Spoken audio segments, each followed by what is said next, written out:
Hello বন্ধুরা, কেমন আছো তোমরা? আমি পিউ মাটি ও মশলা চ্যানেলে তোমাদের স্বাগত জানাই। আজ বানাবো ঘরোয়া পদ্ধতিতে কাতলা মাছের ঝোল। তোমরা খুব সহজেই এই রেসিপিটা বানাতে পারবে। প্রথমেই মাছটিকে ভালোভাবে পরিষ্কার করার পর পরিমাণ মতো লবণ ও হলুদ মাখিয়ে নেব। তারপর তেল গরম হয়ে এলেই মাছগুলো ভালোভাবে ভেজে তুলে নেব। কড়াইতে যে তেলটা ছিল তার সাথে দিয়ে দিলাম তেজপাতা, পাঁচফোড়ন ও কুচানো পেঁয়াজ। পেঁয়াজটা ভাজা হয়ে গেলে রসুন আদা দিয়ে ভালোভাবে ভেজে নিতে হবে। ভাজা হয়ে এলে তাতে লঙ্কা গুঁড়ো, জিরে গুঁড়ো দিয়ে আর একটা টমেটোর সাথে দিয়ে জল দিয়ে ভালোভাবে কষাতে হবে।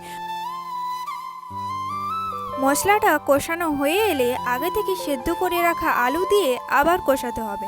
তারপর ঝোল ফুটে এলে তাতে মাছ দিয়ে সবশেষে ধনেপাতা দিয়ে নামিয়ে নিলেই তৈরি কাতলা মাছের ঝোল। বন্ধুরা, ভিডিওটা যদি ভালো লেগে থাকে অবশ্যই একটা লাইক আর সাবস্ক্রাইব করে পাশে থেকো।